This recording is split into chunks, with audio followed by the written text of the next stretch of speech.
Cambridge 15 की reading third. Reading passage 1 is about Henry More. So starting में इसके जो क्वेश्चंस हैं वो है true, false, not given. True answer हम तब देंगे if the statement agrees with the information.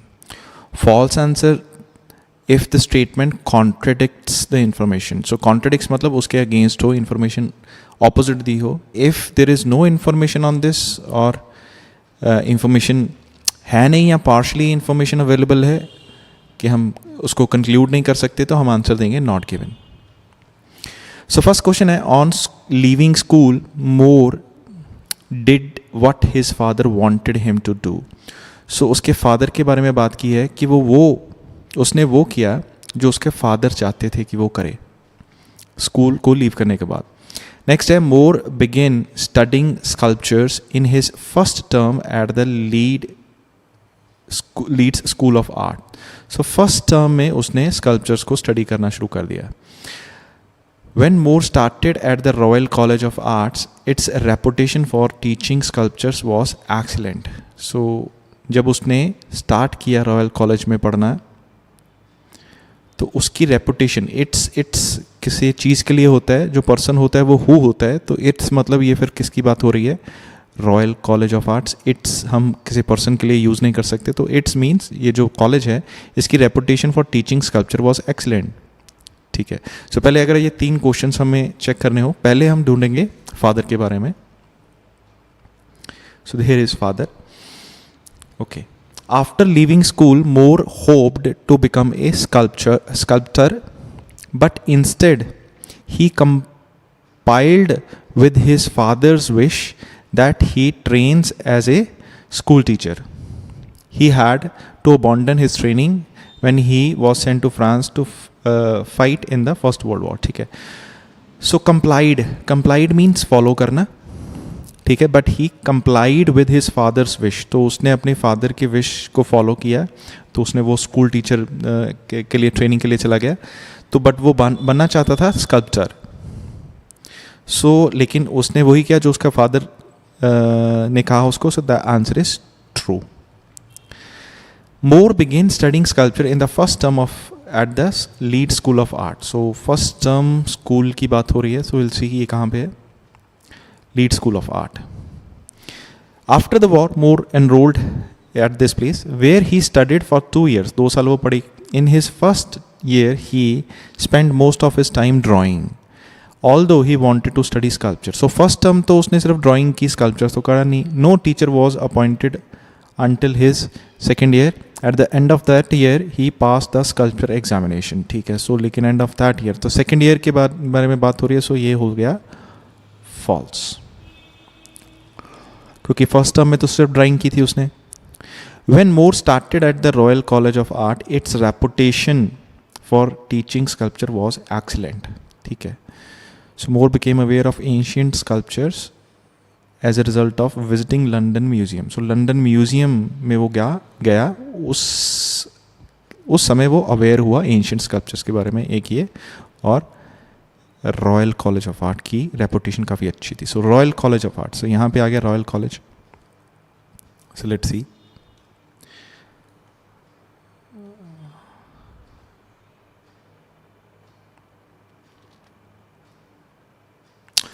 Alongside the institution he received at the Royal College, Moore visited many of the London museums. Okay, नहीं, थोड़ा ऊपर आएगा. नहीं, okay, Royal College of Arts. At the end of the year, he passed a sculpture examination and was awarded a scholarship to the Royal College of Art. ठीक है. So इस school में उसने कंप्लीट किया, उसको स्कॉलरशिप मिल गई इस college में, लंदन में. In September he moved to London and began 3 years of advanced study in sculptures. ठीक है. तो वहाँ पे उसने एडवांस स्टडी की sculpture. Along with the instruction he received at the royal college, more visited many of the London museums, particularly the British museum. उसने वहाँ पे जब वो इंस्ट्रक्शंस मिली, उसको पढ़ाई की उसने, तो लंदन म्यूजियम को उसने विजिट किया, particularly British museum which had a wide range of collections of ancient sculptures. During these visits, he discovered the power and beauty of ancient Egyptians and African sculptures as he became interested in these primitive forms of art. तो ये old age हो गए form of art, he turned away from European sculptures traditions, ठीक है। तो इसमें इसके बारे में हम आंसर देंगे नॉट गिवन। क्यों? क्योंकि ये सारी इन्फॉर्मेशन कंप्लीट हो गई थी, लेकिन हमें उसकी रेपुटेशन के बारे में, कॉलेज की रेपुटेशन के बारे में पता नहीं चला। ऑल्दो वहाँ पे वो ये ज़रूर है कि वहाँ पे स्कल्पचर्स को टीच किया जाता है, लेकिन वहाँ की रेपुटेशन एक्सेलेंट थी या नहीं थी, या ठीक ठाक थी, मीडियोकर थी, तो इसके बारे में हमें कोई इन्फॉर्मेशन नहीं है। So that is not given. अगर हमें इसके बारे में कोई और इन्फॉर्मेशन मिली तो हम इसके बारे में देखेंगे, लेकिन for the time being it's not given. More became aware of ancient sculptures as a result of visiting London museum. This answer is true, क्योंकि वो प्रिमिटिव होता है एंशिएंट, पुराने समय की, आदि मानव के टाइम के। सो पुराने समय की जो फॉर्म ऑफ आर्ट है, तो वो उसे पता लगा जब वो उसने ब्रिटिश म्यूजियम उसने वहाँ पे गया, तो उसने wide range of ancient sculptures देखे, एंशिएंट इजिप्टियंस, अफ्रीकन स्कल्पचर्स वगैरह, तो यहाँ पे वो इंट्रोड्यूस हुआ। तो ये बात उसकी क्लियर हो जाएगी। So answer is true. Next है the Trocadero museum's Mayan sculpture. So यहाँ का जो म्यूजियम का ये स्कल्पचर था, Mayan sculpture, attracted a lot of public interest, ठीक है। सो मायन स्कल्पचर बहुत ही फेमस था, बहुत सारे पब्लिक इंटरेस्ट को अट्रैक्ट किया उसने। More thought the Mayan sculpture was similar in certain aspects to other stone cultures. So similar मतलब सेम होगा, तो ये Mayan जो है वो बाकी स्टोन स्कल्पचर्स के सिमिलर है। तो पहले ये देख लिया Mayan कल्चर के बारे में, if there is anything Mayan. So this is Mayan. जैसे आप देख रहे हैं कि हमेशा याद रखना है कि ये स्टेप बाय स्टेप, जैसे हमें फर्स्ट आंसर मिला उसके नेक्स्ट एक दो लाइन छोड़ के, या नेक्स्ट पैराग्राफ में सेकंड आंसर, फिर थर्ड, फिर फोर्थ, फिर फिफ्थ, ऐसे हम ये लाइन वाइज मिलते जाएंगे। अगर किसी बारे में इंफॉर्मेशन नहीं है तो उसको नॉट गिवन कर दो। सो Mayan sculpture attracted a lot of public interest. Mayan sculptures, okay. When he visited this museum in Paris, who spent 6 months traveling France, he was impressed by a cast of Mayan sculpture at the Rain Spirit. It was male reclining figure with its knee drawn up together and its head at the right angle to its body. तो structure दिया है कैसा है वो। Moore became fascinated with this stone sculpture, which he thought had a power and originality that no other stone sculpture possessed. तो इसके पास, उसने बोला कि ये मैन के पास कोई पावर या ओरिजिनलिटी है जो किसी और स्टोन स्कल्पचर के पास नहीं है। He himself started carving a variety of subjects in stone.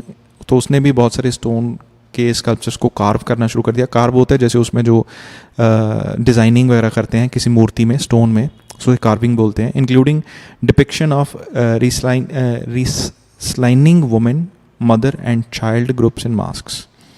तो एक तो क्वेश्चन था, Moore thought the Mayan sculpture was similar in certain respects to other stone cultures. ये तो फॉल्स हो गया। तो क्यों? क्योंकि उसने बोला था कि ऐसा तो कोई है ही नहीं, नो अदर स्टोन स्कल्पचर, कोई ऐसी पावर और ओरिजिनलिटी और किसी स्टोन स्कल्पचर में है ही नहीं, तो ये हो गया फॉल्स। इससे पहले man sculpture attracted a lot of public interest, again ये नॉट गिवन हो जाएगा, क्योंकि वो खुद अट्रैक्ट हुआ था उसकी तरफ, लेकिन वो लोगों को पसंद था। इस पूरी इन्फॉर्मेशन में ऐसा कुछ नहीं दिया हुआ है। मे बी हो सकता है, मे बी नहीं हो सकता। सो इसके बारे में हम आर्गूमेंट नहीं कर सकते। ओके, नेक्स्ट जो है question, let's see. The artist who belong to unit one को जो आर्टिस्ट बिलोंग करता है, तो wanted to make modern art and architecture more popular. So modern art और आर्किटेक्चर को वो ज़्यादा पॉपुलर बनाना चाहता था। यूनिट वन का जो आर्टिस्ट था, यूनिट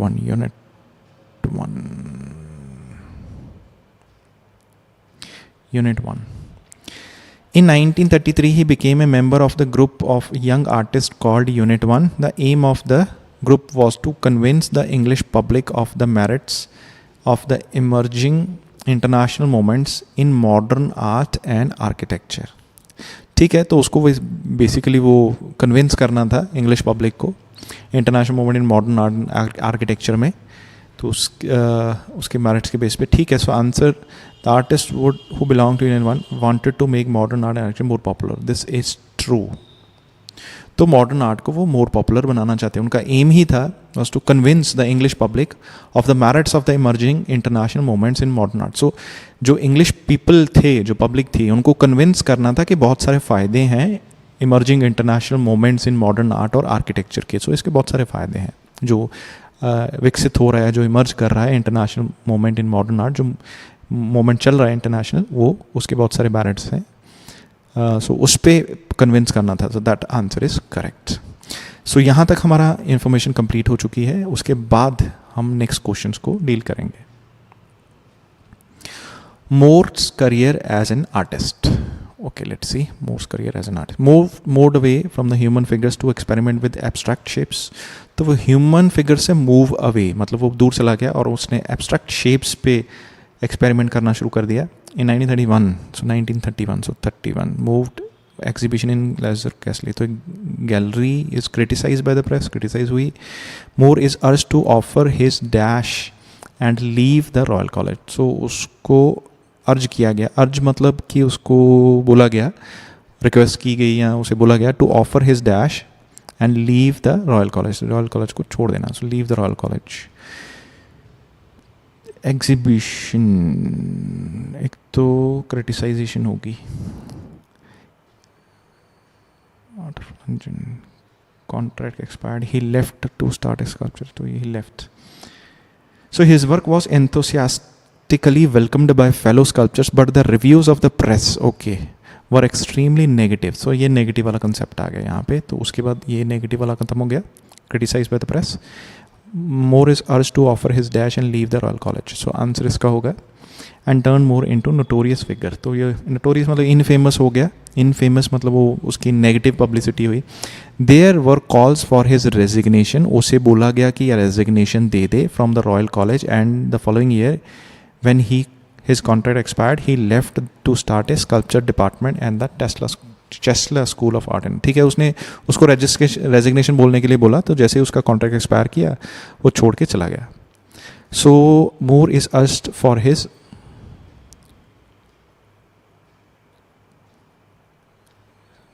resignation. तो नेक्स्ट है 1940s. Moore turned to drawing because dash for sculpturing are not readily available. So वो ड्राइंग की तरफ शिफ्ट हो गया क्योंकि डैश फॉर स्कल्पचर्स अवेलेबल नहीं था.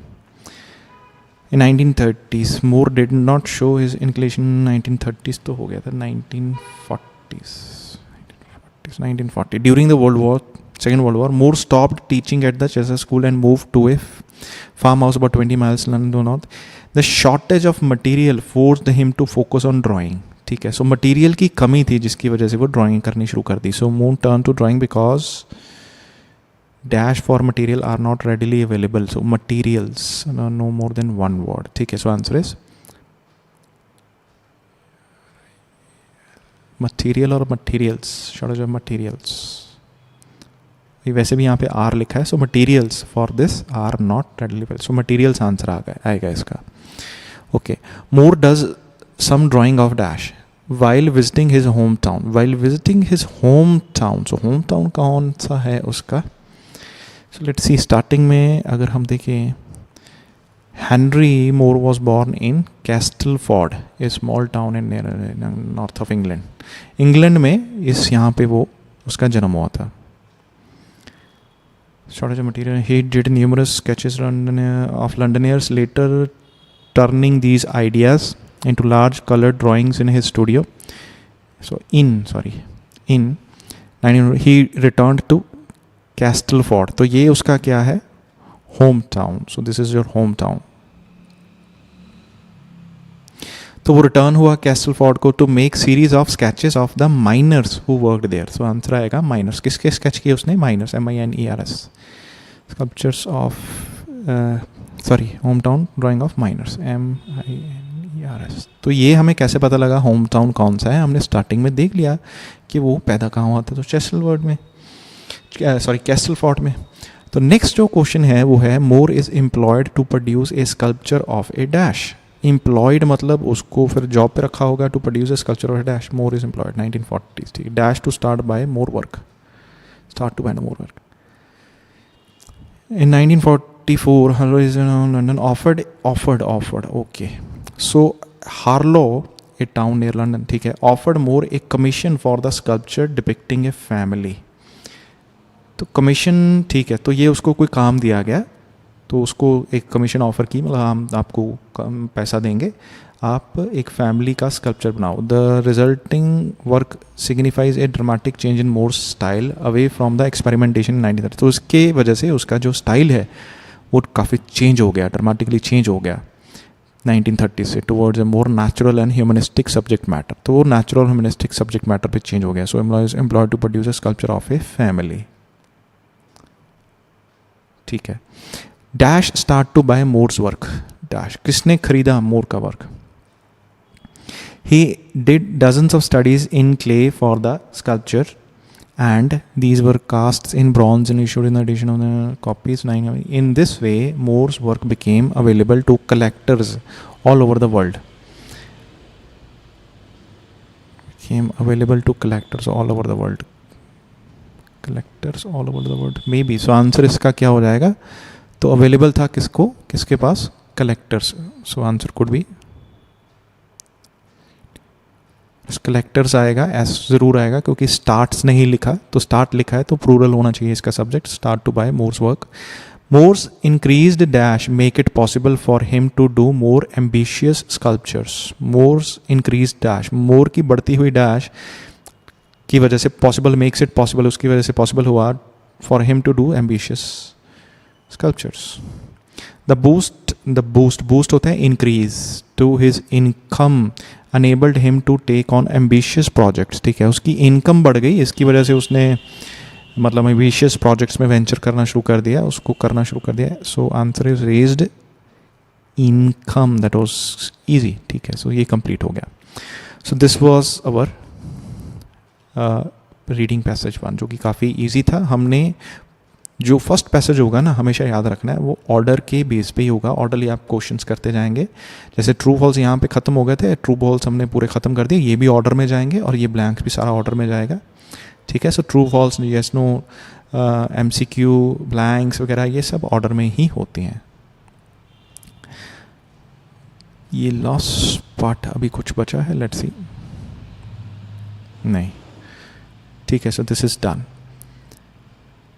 नेक्स्ट है लिस्ट ऑफ हेडिंग्स और उसके बाद है कुछ ब्लैंक्स. 1 वर्ड ओनली, ये भी है. लिस्ट ऑफ हेडिंग्स हम करेंगे सबसे पहले. I think it would be okay if we are done with blanks. So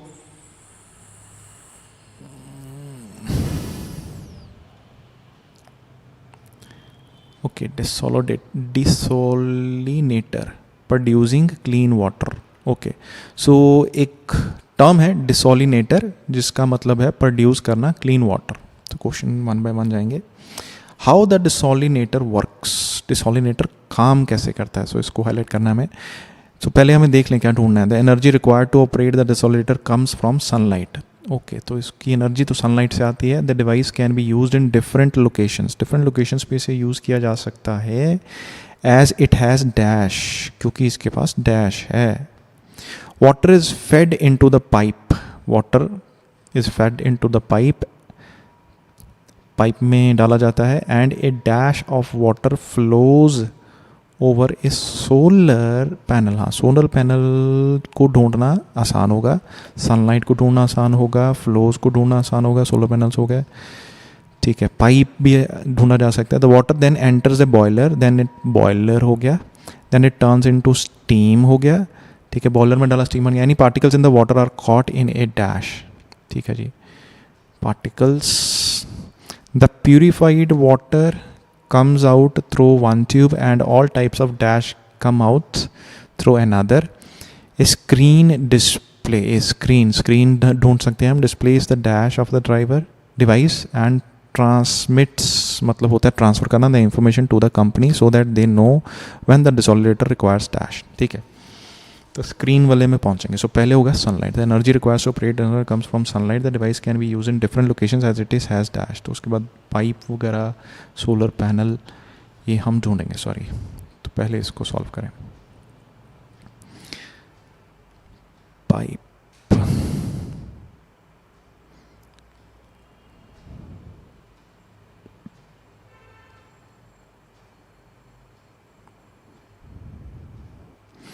traveling out the press with the heating systems out heating Basic idea saw solution sun.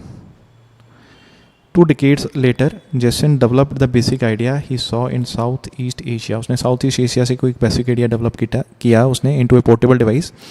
तो that use the power from the sun to purify water. तो ये तो हो गया जी, power किसकी आई? sunlight की. Desalinator ये नहीं आया. The device can be used in different locations. Of different locations.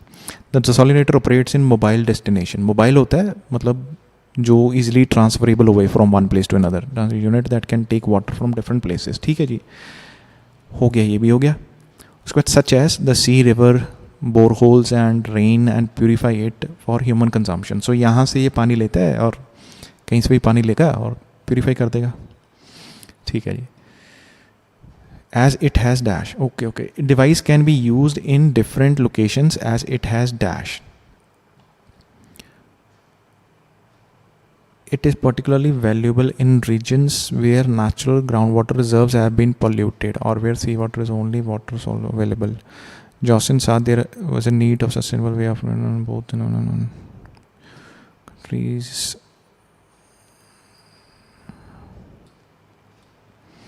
This one operates in mobile and takes water from a place such as this religious.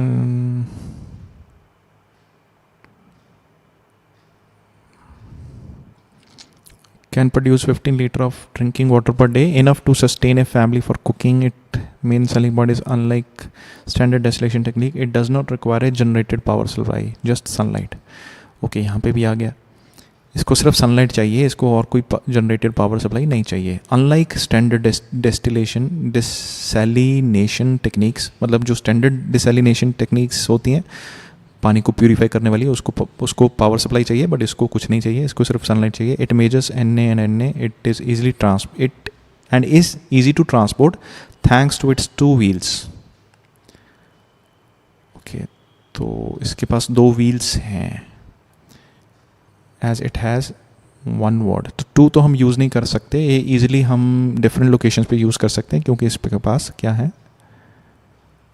Wheels. तो आंसर क्या आ गया? Wheels. Water seems to enter a pipe, तो pipe आ गया. And flows as a thin film between a sheet of double glazing and a surface of a solar panel. तो ये water enter करता है पाइप से, तो इसका मतलब हो गया water is fed into the pipe and a dash of water flows over a solar panel. Dash of water flow, so कुछ डैश ऑफ वाटर है जो फ्लो करता है सोलर पैनल के ऊपर. And a thin film between a sheet of डोजरबैंड and a surface of solar panel and flows as a thin film. So water enter करता है पाइप में और फ्लो करता है as a thin film. So answer क्या होगा? And a film of water flows over the solar panel. The water then enters a boiler and then turns into steam. Any particle in the water are caught in a dash. The water, small boiler हो गया, steam हो गया. When the steam cools, it becomes distilled water. जब steam cool हो जाती है वो साफ पानी purified water हो जाता है. Distilled मतलब purified हो गया. The device has a very simple filter to trap particles. ठीक है जी, तो ट्रैप मतलब होगा पकड़ना. तो डिवाइस के पास एक फिल्टर होता है जो पार्टिकल्स को ट्रैप कर लेता है. And this can easily be shaken to remove them. तो उसको ईजिली शेक कर सकते हैं उसको रिमूव करने के लिए. सो क्वेश्चन था the purified water comes out through one tube, sorry the particles in the water can be caught in a. So उसको कहाँ में पकड़ते हैं? Filter. Most likely answer is trapped, पकड़ना.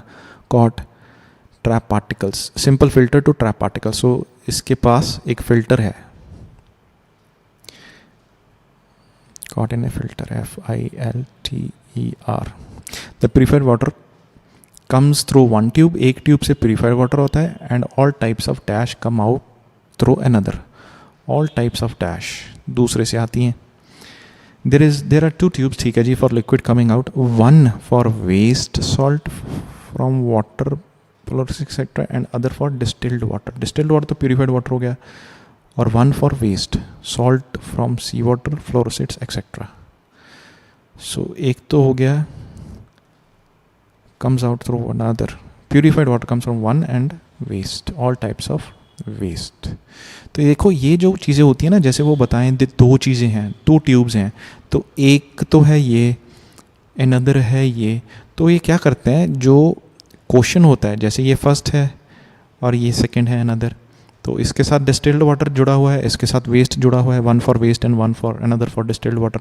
तो उन्होंने ये आंसर पहले ही दिया हुआ है और ये हमें क्वेश्चन में पूछा हुआ है। सो जनरली ऐसा होता है कि first answer second answer question ऐसा दिया होगा, लेकिन आंसर जो पूछा जाएगा उसमें सेकंड आंसर पहले दिया होगा और फर्स्ट आंसर आपको पूछा होगा। सो ये ध्यान में रखना आपको। तो जैसे इसमें किया ही है, तो डिस्टिल्ड वाटर बाद में दिया था, लेकिन वो पहले बता दिया प्यूरिफाइड वाटर, और उसके बाद waste comes out from another, all types of waste जो हमें पता लग गया। A screen displays the dash of the device, the screen displays the dash of the device and transmit the information to the company, dash of the device, ठीक है।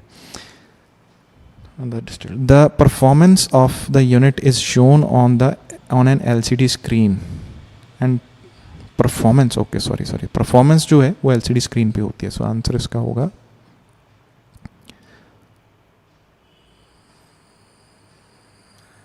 performance of the device, ठीक है। और क्या था, device and transmits the information to the company so that they know when the desalinator requires dash, servicing, provide servicing when necessary. So LCD show करती है transmitted to the company, so the performance of the unit on a LCD and transmit to the company which provides servicing when necessary. तो desalinator requires servicing, servicing,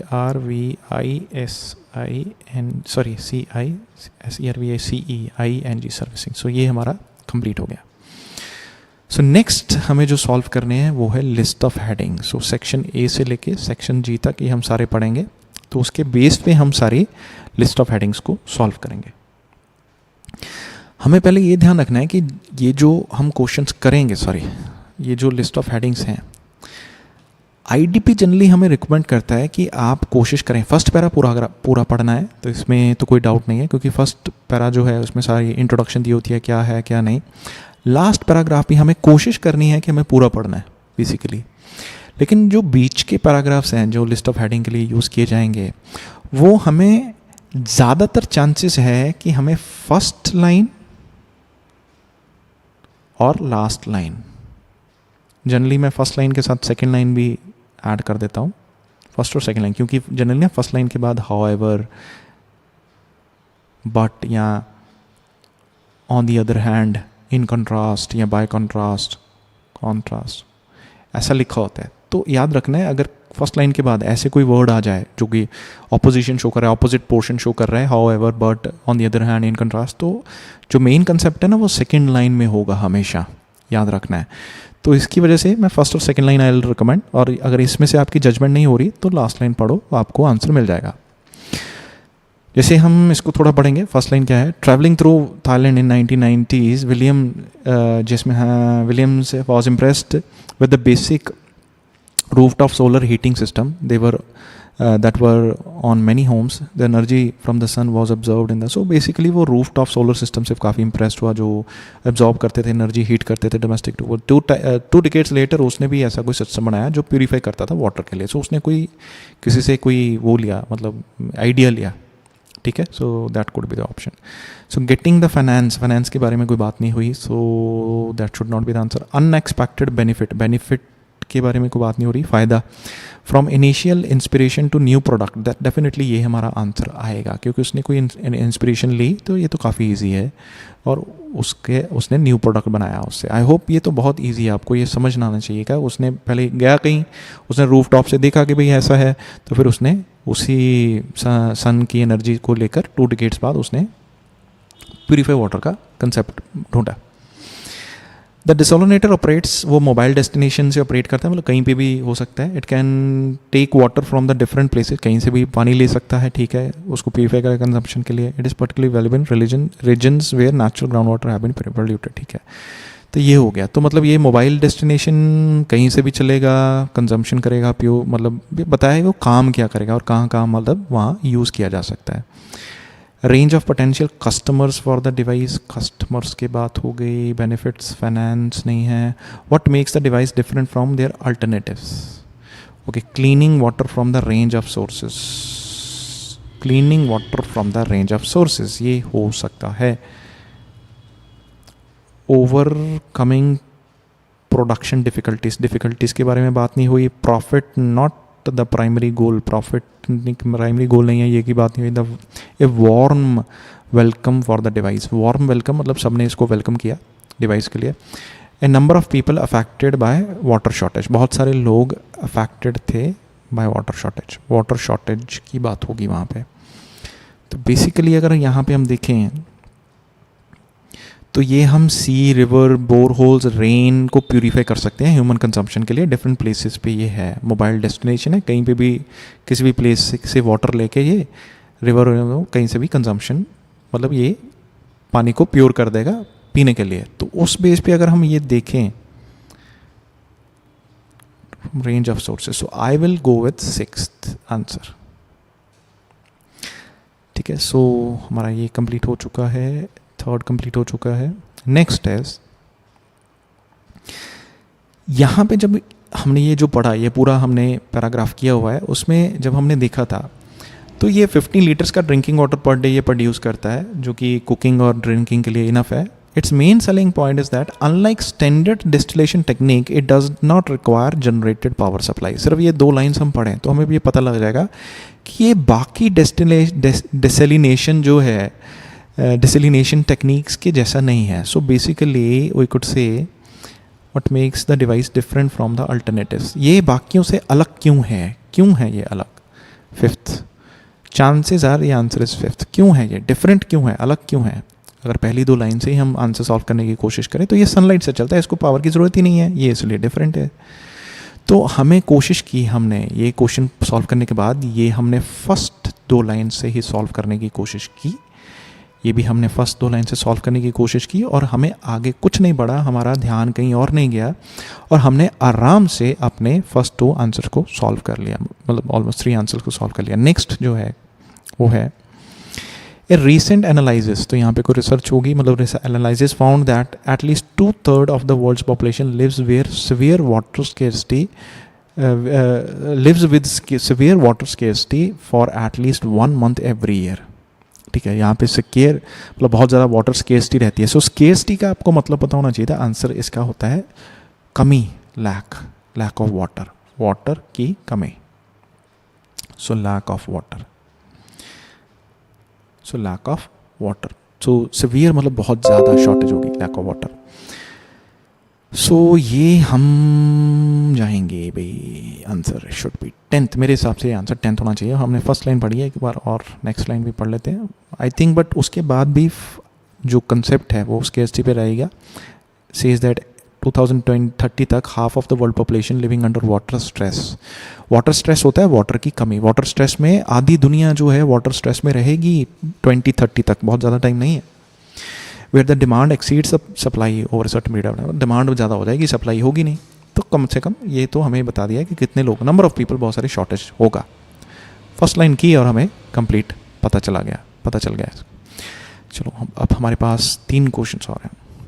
the device is aimed at a wide variety of users. Okay, सिर्फ हम इतना ही पढ़ें, from home owners तो लेके rural parts of the USA, maybe home owners dwelling to you can have to constant supply the first commercial version of, तो मतलब ये कई यूज़र्स के लिए है। So I think a range of potential customers for the device, definitely ये ही इसका आंसर होना चाहिए। Answer is 6th। तो ये मैंने first he sorry 4th not 6th, ये फर्स्ट के बेस पे किया है, फर्स्ट लाइन के बेस पे। कैसे, मतलब उसने देखो यहाँ पे फ्रॉम दिस टू दिस कुछ ऐसा हो, ठीक है, from homeowners in the developing world who do not have the constant supply of water to people living off grid in rural parts of the USA। Of grid होते हैं जहाँ पे बिजली ना हो, तो वो डेवलपिंग वर्ल्ड के होम ओनर से लेके, मतलब जो घर में डेवलपिंग वर्ल्ड में रहते हैं, तो जो लोग ऑफ ग्रिड रहते हैं, लिविंग ऑफ ग्रिड मतलब ऑफ द ग्रिड मतलब जहाँ पे बिजली नहीं है, रूरल पार्ट्स है USA के, वहाँ तक सब जगह चलेगा ये।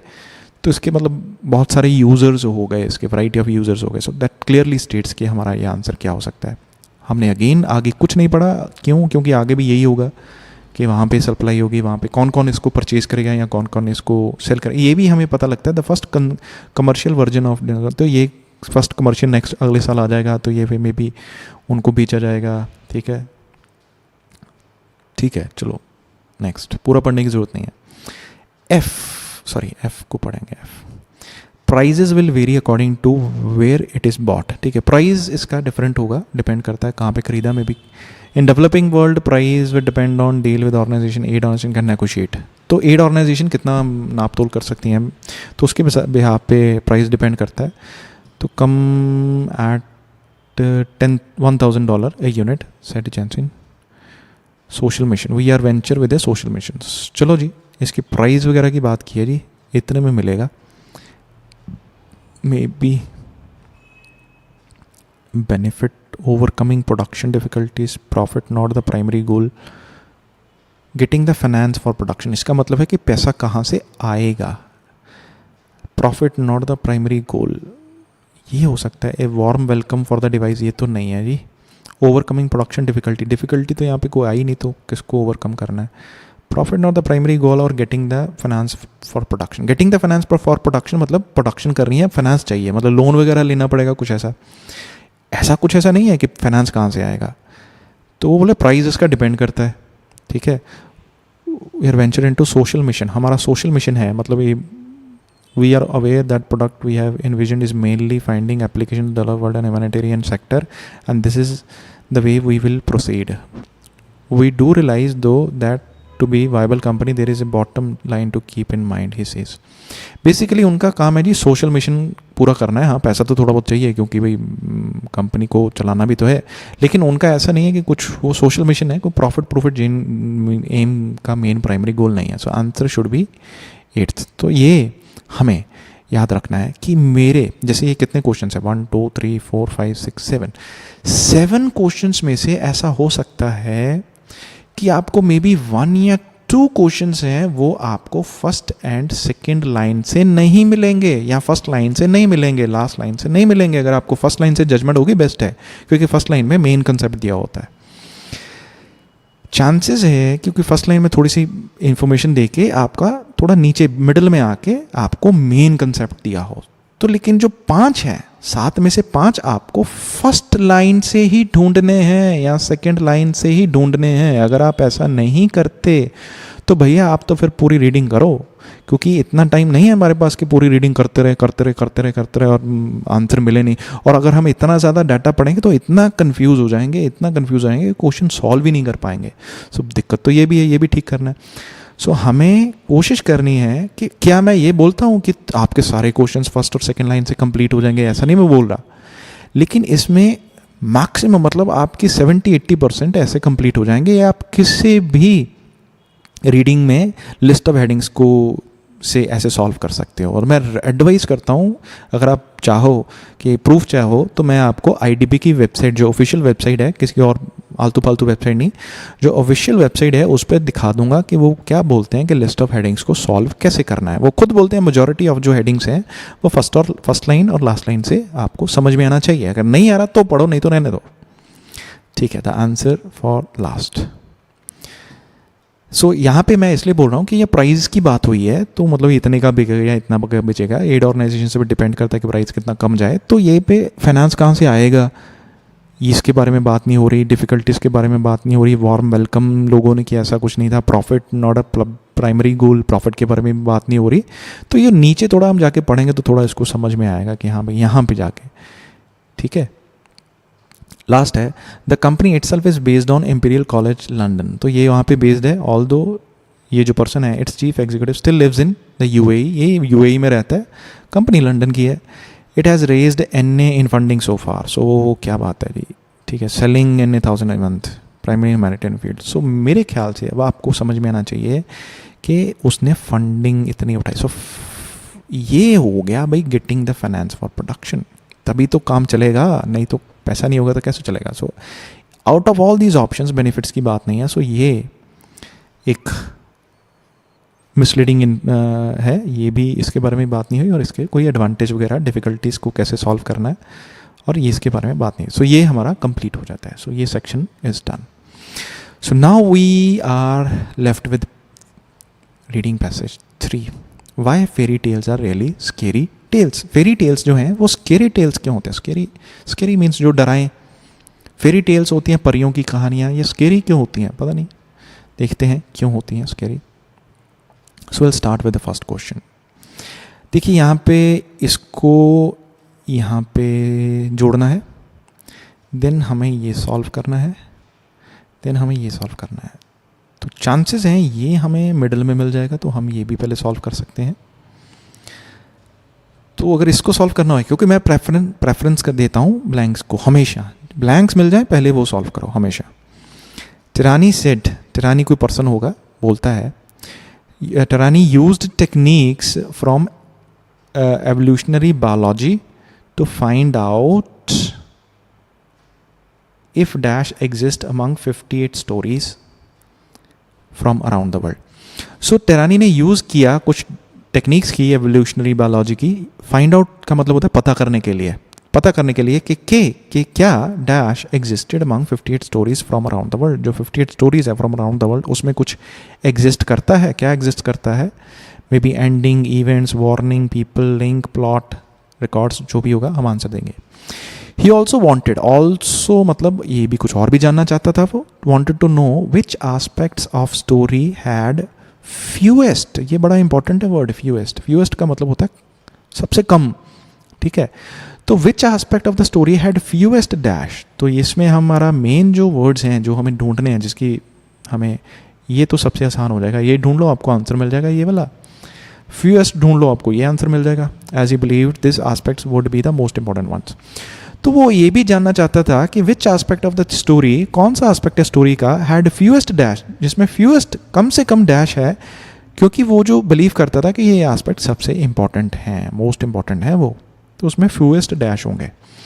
Contrary to the other beliefs के opposite, he found that some dash that were included in a story tend to change over time.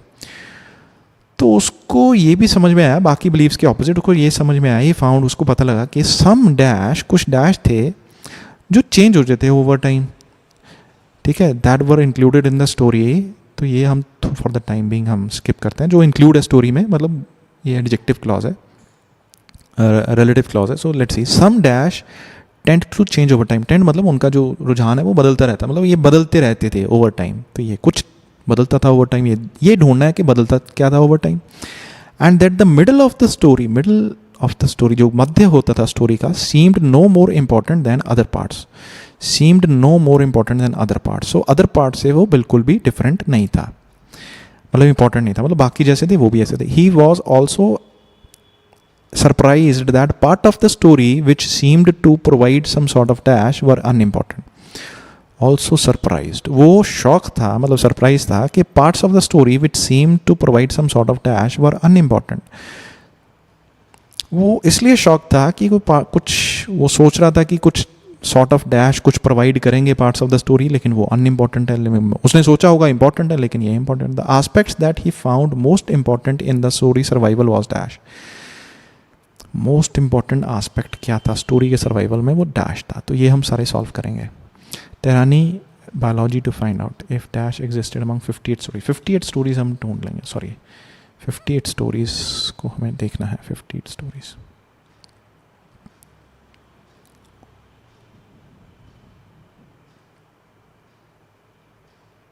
ये हमें मिल गया 58 स्टोरीज।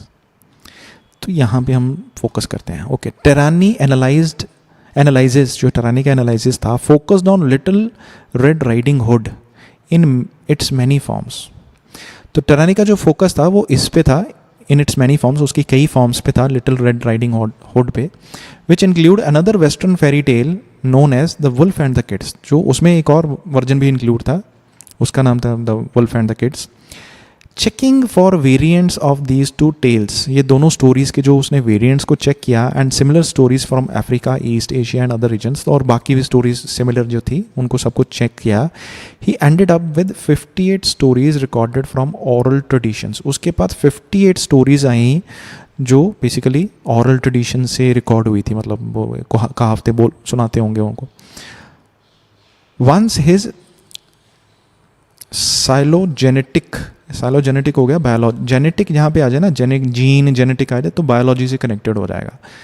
एनालिसिस, उसकी analysis had established that they were Indeed related. उसकी साइकोजेनेटिक analysis ने establish किया कि वो रिलेटेड थे आपस में, दे वर इंडीड, असल में वो रिलेटेड थे. He use the same method to explore how they have developed and altered over time. उसने उसी सेम मैथड को यूज़ किया ये चेक करने के लिए कि वो कैसे ऑल्टर हुए और डेवलप हुए ओवर टाइम. तो पहले तो उसने ये जो स्टोरीज़ हैं इनके कई सारे वर्जन्स देखे, फिर चेक किए उसके वेरिएंट्स अफ्रीका, ईस्ट एशिया, वहाँ पे भी. तो उसके पास टोटल 58 स्टोरीज़ आ गई ऑरल ट्रेडिशन से. तो उसने जब उसके एनालाइज किया तो उसने बोला कि ये सारे आपस में रिलेटेड हैं. तो फिर उसने देखा कि मैं ये भी देखूंगा सेम मेथड से कि ये डेवलप कैसे हुए और बदले कैसे. ऑल्टर का मतलब होता है बदले कैसे. Tarani used technique from biology to find out if dash existed among 58 stories from around the world. तो यहाँ पे ऑप्शन है ending, variations, events, horror, warning, people, links, plot and records. I will go with links. So इसका आंसर जाना चाहिए D. D क्यों? तो उसने बेसिकली उसको यूज किया था टू फाइंड आउट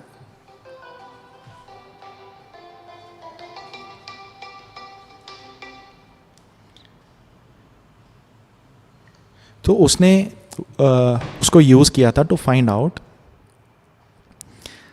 कि वो रिलेटेड हैं. उसने ये एनालिसिस को ने एस्टैब्लिश किया कि दे वर इंडीड रिलेटेड. रिलेटेड मतलब वो आपस में लिंक्ड हैं. सो answer is D. He also wanted to know which aspect of the story had fewest dash, as he believed these aspects would be the most important one. तो उसने ये भी देखा कि उसमें fewest. ठीक है जी. First, he tested some assumptions which aspect of the story alter least as it evolves. Least का मतलब हो गया fewest. तो ये ऑप्शन आ गया जी fewest का.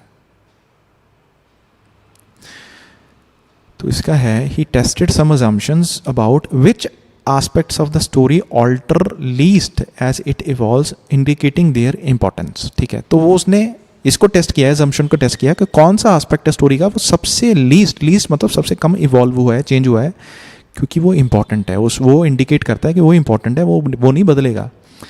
सो which aspect of the story had fewest changes हो सकते हैं, लीस्ट ऑल्टर कम, कौन सबसे कम ऑल्टर हुआ है, ऑल्टर लीस्ट मतलब सबसे कम चेंज किया हुआ है. So answer would be ending, events, warning, link, records, plot, people, horror, variations. So answer would be variations. Variations had fewest variations. Variations मतलब चेंजेस हो गए, मतलब कितने वेरिएशंस, कितने टाइप्स हो गए. तो किस स्टोरी में, which aspect of the story had fewest variations as he believe these. तो किस आस्पेक्ट में स्टोरी के सबसे कम वेरिएशंस थे, चेंजेस थे, क्योंकि वो सबसे इंपॉर्टेंट था. वो सोचता था वो सबसे इंपॉर्टेंट. तो फ्यूएस्ट ऑल्टर अपना आंसर है, तो उसमें आ गया अल्टरेशंस. ये भी हो गया. नेक्स्ट है contrary to other belief he found that some tend to change over time. कुछ बदलते थे over time, some change over time. Indicate the important two character in animals disguise.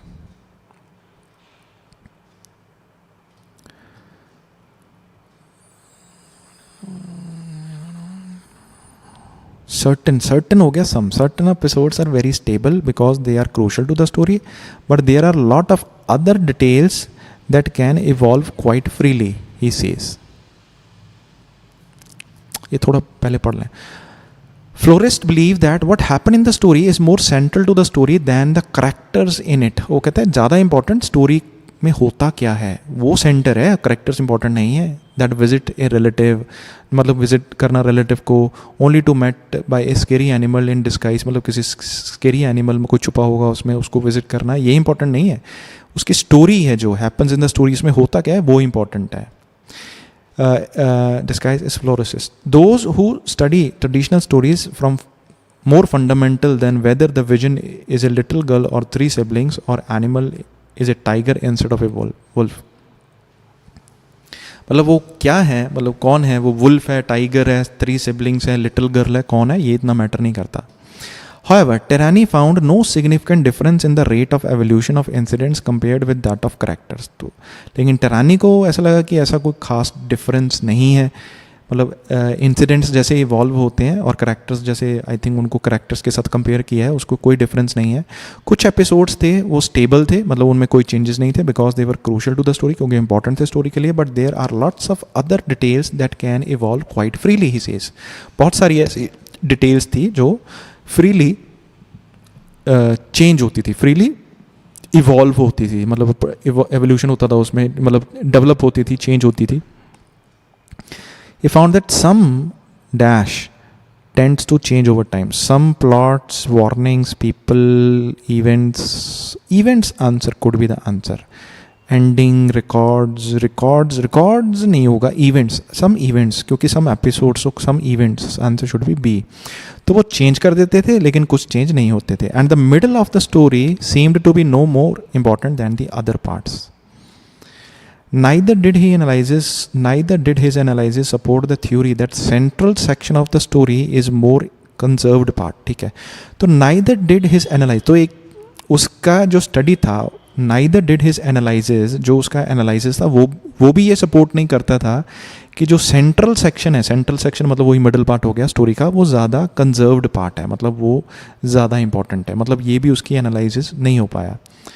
So middle of the story मतलब central part of the story seemed no more important than the other part. तो बाकी important से ज़्यादा important नहीं था. इसमें भी यही लिखा है कि उसका एनालिसिस वो ये साबित नहीं कर पाया, सपोर्ट कर पाया कि जो the theory that central section है इज़ मोर कंजर्व्ड पार्ट, वो ज़्यादा कंजर्व्ड पार्ट है, ये वो सपोर्ट नहीं कर पाया. इसका मतलब फिर सेंट्रल सेक्शन इतना इंपॉर्टेंट नहीं है. He found no significant difference in flexibility of events there compared with the beginning to the end. मतलब बहुत ज़्यादा डिफरेंस नहीं मिला उसको events में beginning to the end कुछ comparison में. He was also surprised that part of the story which seemed to provide some sort of dash were unimportant. He was surprised, also surprised. आ गया surprise. So, but the really big surprise came when he looked at the cautionary elements of the story. तो उसको सबसे बड़ा surprise तब मिला जब उसने किसको देखा? When he looked at the cautionary elements of the story. ठीक है जी. Okay. Studies on hunter-gathering folk tales suggest that these narratives include really important information about the environment and the possible danger that may be faced there. Stuff that is relevant to survival, he says.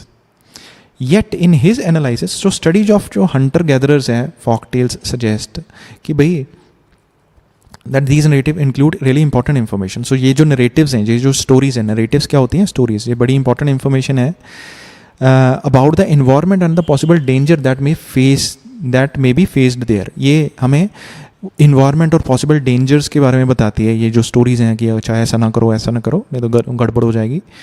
तो ये survival के लिए important है, नहीं तो मुश्किल हो जाएगी. Yet his analysis such elements were just as flexible as seemingly trivial details. But उसको ये इसके एनालिसिस से ये पता लगा कि ये जो एलिमेंट्स हैं ये उतने ही फ्लैक्सिबल हैं जितने की ट्राइबल डिटेल्स है. Trivial means unimportant. जो बाकी डिटेल्स हैं, अनइम्पॉर्टेंट डिटेल्स हैं, ये एनालिसिस भी उतना ही वॉज जस्ट एज फ्लैक्सिबल, उतना ही फ्लैक्सिबल है, मतलब ये भी इतना इंपॉर्टेंट नहीं है.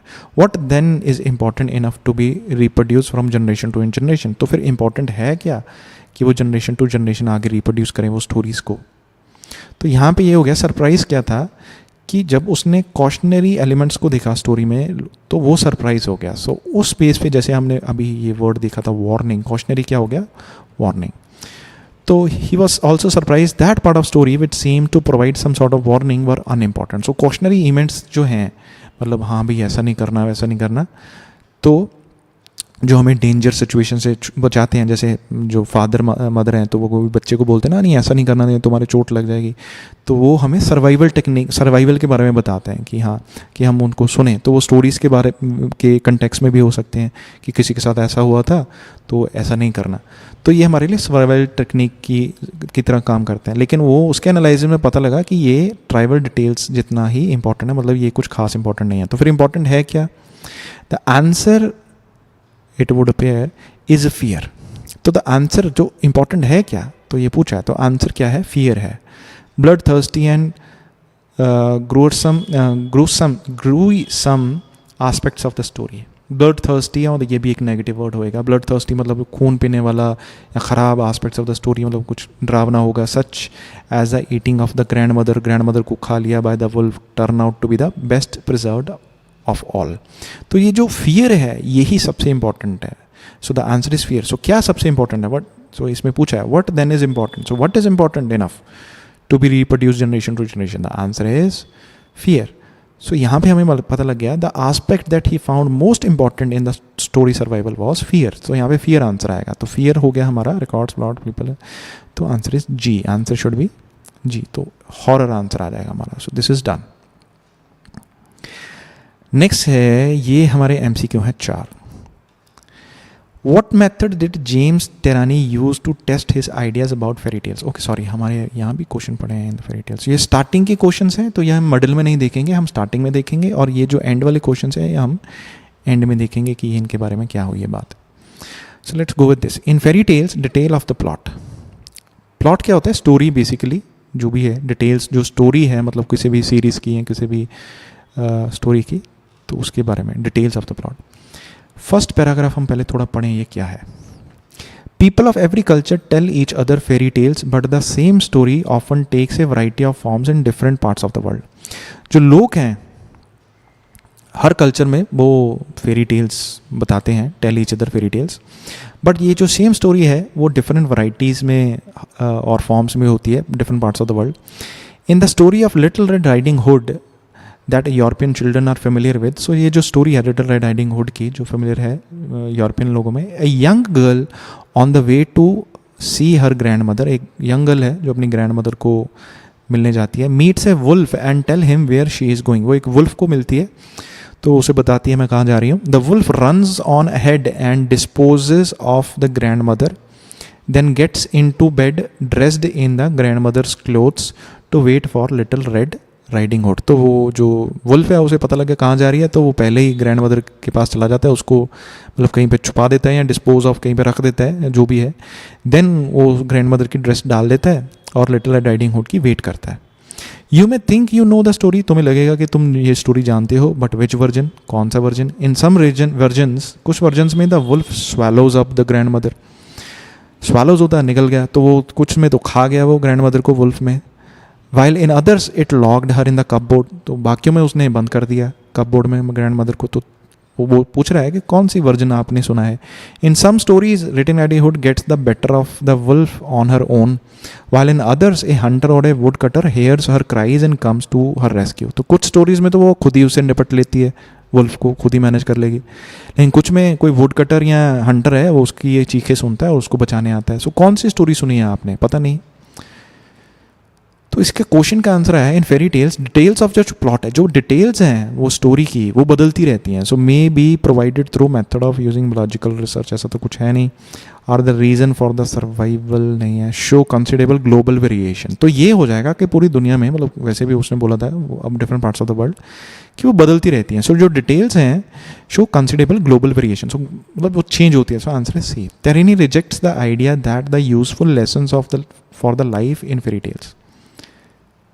सो वो जो यूजफुल लेसन्स हैं लाइफ के, वो फेरी टेल से वो रिजेक्ट करता है. क्या that the useful lesson of the life in the fairy tale. So reject करता है the idea that the useful lesson of the life in fairy tale. वो क्या है, मतलब रिजेक्ट द आइडिया. रिजेक्ट मतलब ठीक है, इनकार करता है. Useful lesson. सो ये दोनों चीज़ हम देखेंगे, यूजफुल लेसन्स और रिजेक्ट्स. यहाँ पे तो नहीं है रिजेक्ट वगैरह. The universal appeal to these tales is frequently attributed to the idea that they contain cautionary message. तो ये जो हमें सावधानी के मैसेज देती हैं. In case of Little Red Riding Hood, to listen to your mother. ठीक है, तो इसमें ये हमें क्या कॉशनरी देते हैं, एडवाइस कि भाई अपनी मदर को सुनो. And avoid talking to stranger से बात मत करो. ठीक है. It might be what we find interesting about this story is that. तो हमें शायद ऐसा लगेगा कि हमें इंटरेस्टिंग क्या लगेगा स्टोरी में. It has got this survival relevant information in it. तो इसमें सर्वाइवल की इन्फॉर्मेशन है, सर्वाइवल रिलेवेंट इन्फॉर्मेशन है, ये हमें इंपॉर्टेंट लगेगा. Says anthropologist James tyranny. ठीक है. But his research suggests otherwise. ठीक है. सो इसका मतलब क्या हो गया, but his research suggests otherwise. मतलब इसका मतलब ये है कि जो उसकी रिसर्च है ये कुछ और ही सजेस्ट कर रही है. ये ऐसा बोल रहा है कि सर्वाइवल रिलेवेंट इन्फॉर्मेशन ये हमारे लिए इंपॉर्टेंट है, वो ये हम समझते हैं इसमें, बट उसकी रिसर्च वो कुछ और ही बताती है. We have this. तो आगे क्या बताती है वो बात में करते हैं. सो let's C. reject the idea that useful lessons of the life in fairy tales may be proved biology are reason for their survival. Contains animals are originally spoken, have been developed without factual basis. I think are the reason for the survival. So this should be your answer. So वो reject करता है कि useful lessons of life in fairy tales are the reasons for their survival. So जो lessons हैं fairy tales में वो किस reason से हैं, सर्वाइवल के बेसिस पे हैं, लेकिन वो उसकी जो रिसर्च है वो कुछ और ही सजेस्ट कर रही है. ठीक है. We have this huge gap in our knowledge about the history and prehistoric of storytelling, despite the fact that we know this genre is an incredibly ancient one, he says. So huge gap है हमारे पास इस knowledge का about the history and prehistory of storytelling. Storytelling की history और prehistory के बारे में हमें कुछ खास नहीं पता, despite the fact, मतलब इस fact के बावजूद कि that we know this genre is an incredibly ancient one. ये बहुत पुराना genre है लेकिन हमें उसके बारे में कुछ खास पता नहीं है. Various theories about the social significance of fairy tales. Okay, insights into the development of fairy tales. All the fairy tales analyzed by Terani. All. Various theories about the social significance of fairy tales. Various theories about the social significance. This hasn't stopped anthropologists, folklorists, and other academics devising theories to explain the importance of fairy tales in human society. That hasn't stopped. क्या मतलब वो रुके नहीं, उन्होंने उसकी importance बताई human society को, but इस चीज़ ने उनको रोका नहीं. किस चीज़ ने उनको नहीं रोका? कि उनके पास कोई खास नॉलेज नहीं है. There was, we have this huge gap in our knowledge. हमारी नॉलेज में बहुत ज़्यादा गैप है. गैप मतलब वो सफिशिएंट नहीं है. हमें इनके बारे में, स्टोरी टेलिंग के बारे में, हिस्ट्री प्रीहिस्ट्री नहीं पता. फिर भी ये चीज़ इन सब लोगों को रोक नहीं पाई कि इन्होंने फिर भी ह्यूमन सोसाइटी को एक्सप्लेन की उसकी इंपॉर्टेंस. तो इसका मतलब ये हो गया कि various theories about social significance of fairy tales have been developed without factual basis. ठीक है. Originally spoken, animals, logical. ठीक है. सो इसका आंसर हो जाएगा एफ. हमारे पास उसका कोई डाटा है नहीं पर्सनली, उसका फैक्चुअल कोई बेस पता नहीं है हमें कुछ, लेकिन फिर भी उसकी सोशल सिग्निफिकेंस जो है ह्यूमैनिटी के लिए, ठीक है, यहाँ पे हो गया ह्यूमन सोसाइटी की जो इम्पोर्टेंस के बारे में जो सिग्निफिकेंस है उसका, वो ज़रूर बता रहे हैं. लेकिन इस चीज़ ने रोका नहीं इनको, ये अपना काम कर रहे हैं. हालांकि हमें ये नॉलेज नहीं है इसकी, लेकिन काम हो रहा है. आई होप आपको ये समझ आ गया. Insights into the development of fairy tales. हमारे पास ऑप्शन है contain animals, written and biological research. Insights होता है अंदर की information basically. Now Terani has found a way to test these ideas. उसके पास तरीका है ये ideas को test करने के लिए. Borrowing a technique from evolutionary biologists. उसने कोई टेक्निक ली biologist से to work out the evolutionary history. तो उसको समझने के लिए development and relationship among group of organisms. Biologists compare the characteristics of living species in a process called phylogenetic analysis. ठीक है. So history, development and relationship groups of organisms के group के बीच में रिलेशनशिप क्या है, हिस्ट्री क्या है, evolution history क्या है, मतलब कैसे ये इवॉल्व हुए. बायोलॉजिस्ट क्या करते हैं ये सब के लिए?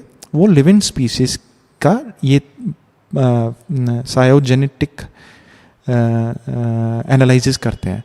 तो Tehrani has used the same approach. तो उसने भी यही एनालिसिस, सेम अप्रोच जो बायोलॉजिस्ट करते हैं ना हिस्ट्री वगैरह जानने के लिए और रिलेशनशिप जानने के लिए ऑर्गेनिजम्स का, तो उसने भी सेम अप्रोच को यूज़ किया to compare related versions of fairy tales to discover how they were evolved and which element have survived longest. तो ये कैसे इवॉल्व हुए, कैसे डेवलप हुए और कौन सा हिस्सा सबसे ज़्यादा लॉन्गेस्ट सर्वाइव किया.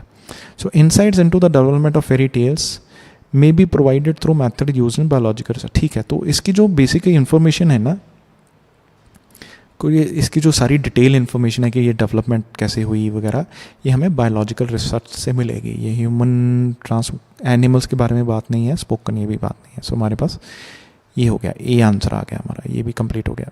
सो हमारे पास दो ऑप्शन बचे हैं. एक तो ये were originally spoken rather than written, और contain animal which transform to human. Animal human बन जाते हैं और स्पोकन वाला.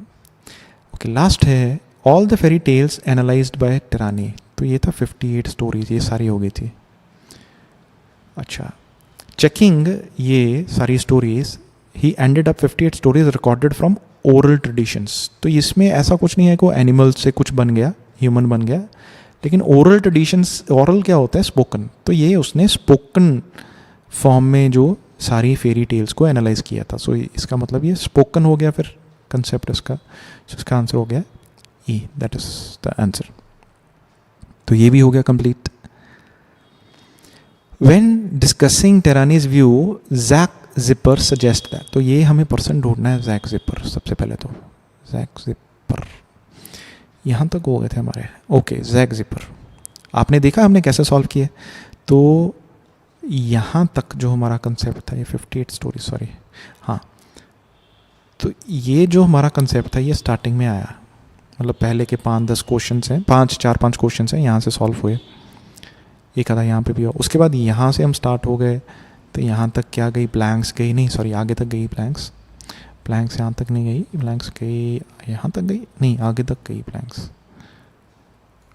ओके, यहाँ तक ऑलमोस्ट ब्लैंक्स गई. तो अब नीचे हम कोशिश करेंगे सारे क्वेश्चन सॉल्व. अच्छा इतना ही है, चलो कोशिश करेंगे हम, मोस्ट लाइकली अगर इसमें क्वेश्चंस मिल जाए. When discussing Terrine's view, Zack Zipper suggests that. Zack Zipper suggest करता है.